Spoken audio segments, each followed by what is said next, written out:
যে ধর্মে বিজ্ঞান নাই সে ধর্ম অন্ধ, যে বিজ্ঞানে ধর্মও নাই সে বিজ্ঞান খোড়া।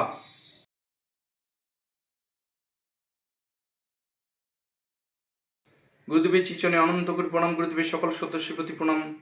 দূরে এবং নিকটে যেসব ভক্ত শ্রোতাবিন্দু শুনছেন তাদের জানাই রজনীগন্ধার একরাশ শুভেচ্ছা, ভালোবাসা, নমস্কার এবং জয় গুরু।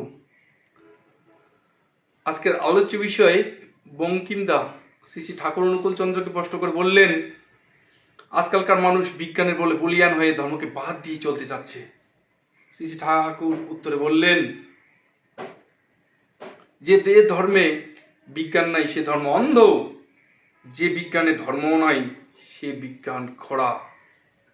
এবার বঙ্কিমদা বললেন ঠাকুরকে, তাহলে বিজ্ঞানের সঙ্গে ধর্মের একটা সমন্বয়ের প্রয়োজন আছে।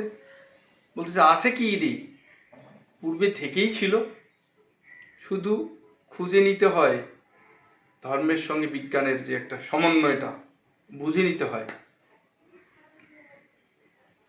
তো প্রাচীনকালে যে আর্য ঋষি সুশ্রুত, তিনি একটা সংগীতার মাধ্যমে তার তত্ত্বজ্ঞান দিলেন। শল্য চিকিৎসার যে তত্ত্বটা তিনি প্র্যাকটিক্যালি সেই চিকিৎসাও দিয়েছিলেন। চড়ক তিনার সংগীতার মাধ্যমে সেই শল্য চিকিৎসার তত্ত্ব।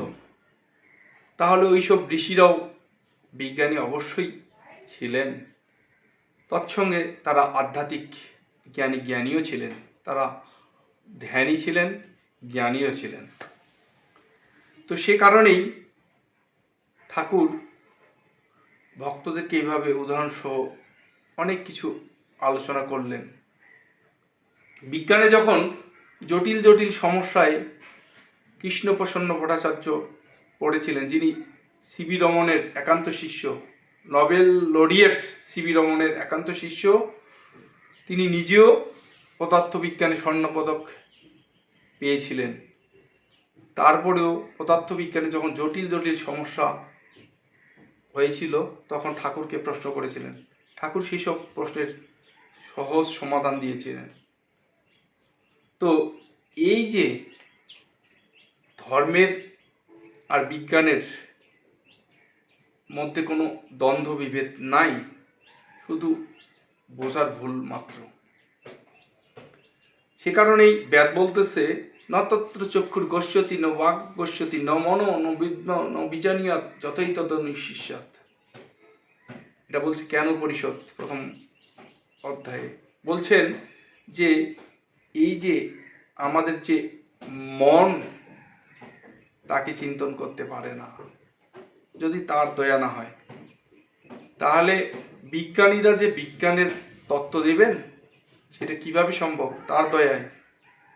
হ্যাঁ, ধর্মের যে ওই ঈশ্বর, ধর্মের মধ্যে যাকে আমরা ঈশ্বর রূপে মানি, বিশ্বাস করি বা সৃষ্টিকর্তা মানি, তার দয়াই বিজ্ঞানীরও সেই তত্ত্ব দিতে পারছেন।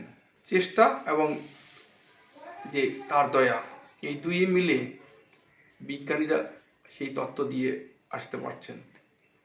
এরকম দেখেন যে এক বিজ্ঞানী তার সন্তান সুমনকে ডাকছে, সুমন কোথায় তুমি? এবার সুমন তাড়াতাড়ি করে প্রার্থনা সেরে পিতার কাছে চলে আসলেন। এসে বললেন, বাবা তুমি আমাকে ডাকছো? তুমি কোথায় গেছিলে পড়াশোনা বাদ দিয়ে? এবার সন্তান উত্তরে বলছেন, আমি প্রার্থনা করছিলাম। কার তুমি প্রার্থনা করছিলে? ঈশ্বর টিশ্বর আছে নাকি? বলে বাবা এই গোটা বিশ্ব ব্রহ্মাণ্ড কে চালাচ্ছে? বলে কেন, নেচার চালাচ্ছে। সন্তান আর প্রতি উত্তর না করে, পিতার সঙ্গে তর্ক না করে রুমে গেলেন। তার রুমে গিয়ে একটা পেন্টিং করলেন, একটা গাছপালা, নদী নালা, এরকম একটা চিত্রকর্ম করে বাবার হাতে ধরিয়ে দিলেন। বললেন যে দেখো তো বাবা কেমন হয়েছে। এবার বাবা বললেন, ওই বিজ্ঞানী বললেন, বাহ সুন্দর হয়েছে তো। কে এই পেন্টিং করেছে? বলে কেন, নেচার করেছে। বলে নেচার করতে পারে নাকি? তুমি আমাকে মূর্খ পেয়েছো? বলে কেন বাবা, এই রঙের কৌটা ছিল আর হাওয়ার ঝাপটা আসলো, এসে যেখানে যে রং লাগার, ওই সূর্যের কাছে লাল রং, তারপরে গাছপালার কাছে সবুজ রং লেগে গেল অটোমেটিক। বলে হ্যাঁ, তুমি আমাকে মূর্খ পেয়েছো? বলে কেন বাবা, এই গোটা বিশ্ব ব্রহ্মাণ্ড যদি নেচার চালাতে পারে, সিম্পল একটা পেন্টিং চিত্রকর্ম নেচার করতে পারে না? এবার পিতার ভুলটা ভেঙে গেলেন, সে বুঝলেন আসলে এই সব কিছু বিশ্ব ব্রহ্মাণ্ড সব কিছু নিয়ন্ত্রণ করতে গেলে একজন ক্রিয়েটর বা সৃষ্টিকর্তা বা একটা নিয়ন্ত্রকের প্রয়োজন আছে। হ্যাঁ, সৃষ্টিকর্তা রূপে একজন ক্রিয়েটর বা স্রষ্টার প্রয়োজন আছে, সে বুঝলেন। তো আসলে বিষয়টা এমনই যে একজন সৃষ্টিকর্তা আছেন যিনি ধর্মকে এবং বিজ্ঞানকে একই তালে নিয়ে চলে যাচ্ছেন, চালিয়ে নিয়ে যাচ্ছেন। কাজেই কোনোটাকে বাদ দেওয়ার কিছু নাই। ধর্মের সঙ্গে বিজ্ঞানের সমন্বয় করে সামনের দিন এগিয়ে নিয়ে যেতে হবে আমাদের জীবনযাত্রা। কাউকে কোনো কিছুকে বাদ দেওয়ার নাই। ঠাকুর বলছেন কোনো কিছুকে মাইনাস করার কিছু নাই। ধর্মের মধ্যে প্লাস প্লাস আছে, মাইনাস নয়। কাজেই কাউকে মাইনাস করার চিন্তা করলেই ভুল।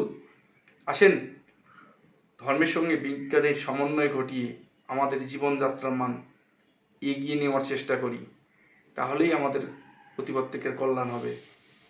সকলকে আনন্দিত জয়গুরু সম্ভাষণ এবং নমস্কার জানিয়ে শেষ করছি।